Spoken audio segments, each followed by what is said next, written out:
Hi everyone, my name is Nancy and I'm a realtor in the greater Orlando area. For the past 3 years I've sold over 130 homes. Here is my buddy Juan. Juan. I am Juan Castro. I am also a realtor in greater Orlando. I have sold about 750 homes in the last 20 years. And tell me, Juan, why did you start real estate? Why are you here? I never wanted to start real estate. I never thought I would sell houses or sell anything. I bought a house a little over 20 years ago. I was referred to an agent named Andy Cooner. He met me at my business, my work, which was Fun Spot. Okay. And he helped me buy my first house. And he treated me like the most important person on earth. I love that. Shout out to Andy, wherever you are. He's still here. Don't call him. He's better than us. Just call us. But because of Andy, I saw what it could be like. Right, right. So I told Andy at the closing table when my wife Jennifer was pregnant, about 8 months pregnant, I'd love to do what you're doing. I work for wealthy people. They are kind people, but I will never have the wealth that they have. He said, quit your job and come work for me. Wow. So I did, and here I am. And how many years ago was that? 20 years ago? A little over 20 years ago, about 21 years ago. Wow. Yeah, Miles is 20. Yep. There you go. He turns 21 in February, so my son turns 21 in February. So because of that experience, I wanted to be a real estate agent like Andy for other people, to have the same experience that I had. So that's why I do what I do. So you want to help people? I do. I'm guessing. Why are you here? What happened to you? What happened to me? So let me tell you my whole life story, Juan. All right, you got 2 minutes. All right, so I moved here 7 years ago. Real Estate SpeedCast. 7.5 years ago, I moved to Florida. I had no idea what I was going to do. My first week here, I took the real estate class, right? 63 hours, I did it in like 25. I'm like, boom, let me do this. Took the test, passed the test on the first time. I'm like, wow, I'm so awesome, right? No one does that. I don't know anybody in Florida. I just moved here. So I have no sphere of influence. I don't know where I'm getting leads. I don't even know how to sell a house. So I went to work for timeshare. Super, I did that for 4 years and realized that, well, COVID happened, realized it really wasn't my passion. I started working for Redfin. You know, they have like those showing agents, right? Associate agents, and I was opening doors. The helpers. The helpers, yeah, assistants, whatever we want to call them. Yes. But I was making connections with people on a deeper level than probably my job should have been doing, right? And then I never knew what happened to them after that. Where did they go? Were they successful? Did they buy a house? Were they not? Yeah. Closing? Like, I want to know it all. I want to help them. So my manager at the time, Chad, shout out Chad, asked me if I wanted to be an agent. He said, I think you'd be great. And I'm like, well, what happens if I don't sell a house? Right? Like, you're scared. I said, yeah. What if I don't sell a house? Will you take me back? He's like, that's not going to happen. He goes, but we'll talk about it. I'm like, okay. So I started with Redfin, and it's been amazing ever since. So my first, I started in February 2022. April of 2022, I closed 7 houses. I called Chad. I'm like, I'm not coming back. I'm good. So that's Very it. nice. So here I am 3 years later and loving it. Love helping people. So that's how you got here. Yeah. That's why you do what you do. I love helping people. I think it's fabulous, especially first-time home buyers. Now you Very work good. more on the listing side, right? You Correct. help buyers too, but you sell more homes. Yeah, I've always focused on listing homes for sale. Yeah. So I predominantly do mostly listings. Yeah. Helping sellers sell for their transition. You've seen a lot of market ups and downs, right? Changes. Buyer's market, seller's market, Flat markets, foreclosure yeah. markets. I've had to reinvent myself a couple times. Yeah. Luckily, since coming to Redfin, which has been about 10 years, Redfin is very easy for me to be able to reinvent myself because their purpose is very simple, serve the customer. Right. So you never reinvent serving. That's like, right? We're customer service, whatever. We serve no matter what it is. Yeah, 100%. Everything else we can move around. Yeah, we're navigating different things, right? What are you seeing with sellers today? seller's market, buyer's market today? More. Starting to lean toward the buyer's market. Yeah. Not because of credits or concessions, but because of interest rate sensitivity to price. They don't know how to navigate price without it feeling like they've been penalized or punished. Right. They don't know what it'll look like a little bit later. So I think those are things that we can talk about to help people know the truth on how to get through those things. Is the time right now, or is it maybe later when rates go down and then everyone else comes back? Yeah. So that's the I see that with, I mean, I work with sellers too, but predominantly buyers, right? And like, is it the right time for them to buy? I'm like, right, rates are gross, right? But renting is grosser, right? Yeah, inevitably, if you want to buy, you're going to buy sooner or later. Right. So if you've done everything you're supposed to do or you were hoping to do to make yourself in a good position to buy, why would you not buy now? Right. Maybe it's interest rate. How do you overcome the interest rate? I think we can give you some ways to navigate around that would make you feel like you're in a good position, that you would not be punished, and you could still change something in the near future if you wanted to, but maybe you won't have to. Right. So that's the hook for the next one. Yeah. I mean, this is like our first ever podcast, right? How did we start doing this? We don't know what we're doing. We have no clue. So I texted you a couple weeks ago, right, in the morning, and I said, I have a silly question for you. And right away, like you always do, because you've helped me so much, you called me and you said, no question is silly. I'm like, well, Mom, this one might be silly. Yeah. And I said, would you co-host a podcast with me? Yeah. And thought for like not even a second, I think. And you're like, yeah, let's do it. So we bought this equipment. Like we don't know. We don't even know if this is really recording right now. We're hoping. Yeah, we don't know how it works. If you see this, then this recorded, and we're good, right? Yeah, we're not fancy, but we are sincere. So if you think you need help, we're here to help. It's very different. Yeah. Very I'm thinking different. topics. What are we going to talk about? We're going to talk about, well, rates. We kind of touched on that. We kind of talked how about to navigate that. Yeah. Maybe sellers. How do sellers navigate a market that is relatively flat? We've not seen a lot of decline in price, a little pressure on price, but not a huge decline in price, but we're not seeing gains in value of price. And that is because of rate and people, if they can't sell, we're in Florida. If they can't sell up north or in the west, it puts pressure on them to perform here in the south where they believe they would want to retire or spend some of their last time, because we get a lot of those. So I think there's some really good questions. We need to know what questions you might have besides us thinking of the questions that we hear from people every day. Yeah, like drop it in the comments. Tell us what you want us to talk about. Another big subject most recently, right? The NAR settlement. That's huge. But it's huge. That was August. Are we still talking about it? I feel like we are still talking about this, right? I'm having this conversation every day. Buyers and sellers want to know who's paying who. What's going on? That could be a whole episode. Yeah, it's not as much information as you think it is. It's really two simple things that changed. Everything else is relatively similar or the same. But because the media wants to sensationalize things so that way you watch and listen, they've kind of skirted what it really is. So we love to tell you how it really is. Yeah.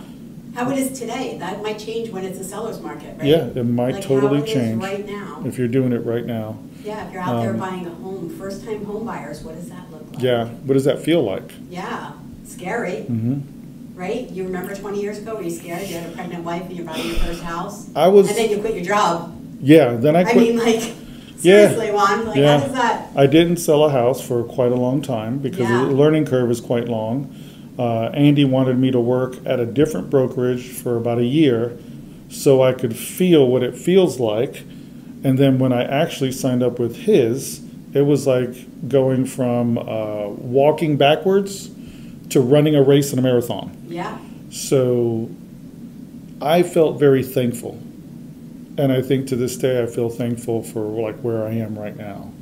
Right, you had that mentorship that you needed. I mean, really scary times that you took that plunge. Yeah, and you have to know how to protect your people. Yeah. And I learned very quickly that you protect your customer, you tell the truth, you always be sincere, and they will make the ultimate decision, and you just try to make that transition happen. Give them all the information that you can, right? But you're right, it's their decision. Are they buying the house? Are they selling the house? What are they doing? It's up to them. Yeah. You just tell them, always tell them, the truth, or what it might look like, or what it is falling into right now.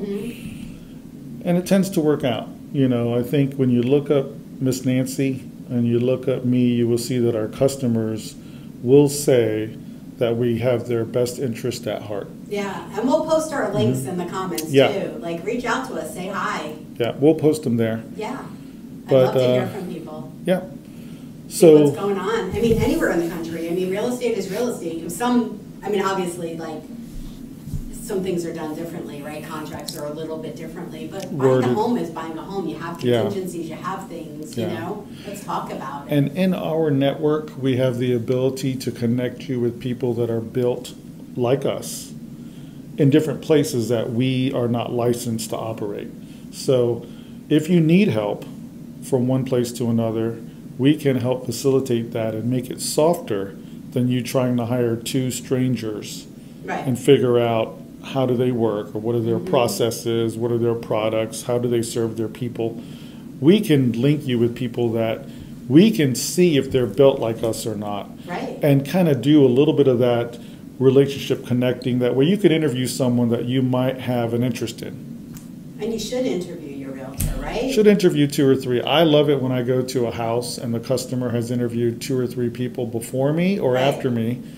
And it's usually because I seem to feel like I emanate a little bit better, and not because of arrogance, but I think it's because they can see how we work. I think for you, and I think it's you come across as being very sincere, right? And I think that's what not get you the business. I don't want to say get you, but like people trust you, and with good reason, because you're trustworthy, not because you're putting on an act, right? Helps us earn the business. Yeah. Yeah. And you earn it every day, not just when you get it. You've taught me so much about selling. We learn from each other. No, you've taught me so much. You're the beast. We learn. The governor. No, we learn from each other. I still learn from a lot of other people. Yeah. I still talk to my mentor, Andy, regularly. Oh my God, we should have Andy come to the show. I would love to have Andy here. Can we invite him? He is quite charismatic. Yeah. Is he going to take the show though? Like steal our flame here? I don't know. He will. Steal a thunder. He will. Super humble. Yeah. Amazingly kind. But he is an animal when it comes to transactions because. Right. We don't want him. Yeah. Don't look up Andy. We're right here. Just kidding. Just kidding, Andy. Well, Andy's is his street name. His legal name is Andreas. Oh. So yeah. I like that. But people who know me will probably know him because I come from him. So many people that I've worked with, other agents that I've done transactions with, other brokerages. They're like, "Do you know Juan?" I'm like, "Yeah, I know Juan." Yeah, it's a nice world that we live in. Everybody knows Juan. There are a lot of good agents. It's just like car dealers or lawyers. You don't need them all the time. Right. And they're a little bit hard to find because there's so many. There's so many agents, So you cast your net hoping to catch 1 or 2 that you feel like they're your protectors. And I've come across a lot of great ones. And I've come across a lot of other ones that I feel like just don't do justice to what we're supposed to do. What do you think makes you stand out from other realtors? Let's talk about, there's so many. What makes you stand out? For me, I think because I'm also a real estate instructor, I look at data differently than most people. Right. I try to forecast the future for my sellers especially. Oh, yeah. So they know what will probably happen, why it will happen, how long it might take, and what their proceeds might look like. So I think that becomes valuable because math does not lie. You are correct. And we have to price it accordingly to where the market's heading, not where it's been, right? Yes, you have to. Because there are some sellers now, like they're trying to price their home like it was 3 years ago, and we're going to get multiple offers. And I had somebody just the other day, right? Should we hold all offers? I'm like, no. We're going to get them one at a time. We're going to get one at a time now. It's not 3 years ago, right? Correct. The list price is the bait on the hook. Yeah. It's not the price you're probably going to sell for. It's the Right. price that entices the buyer to want to work with you.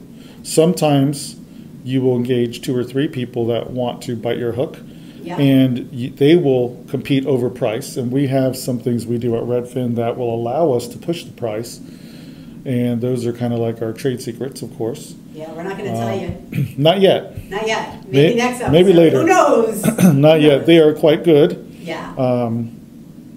But I think the key is, for me, it's pretty much data and my process. Your process. I treat everyone the same, whether it's 200,000 or 2.2 million. Right. It feels the same to the customer. Yeah, of course. It should feel the same to me. Yeah.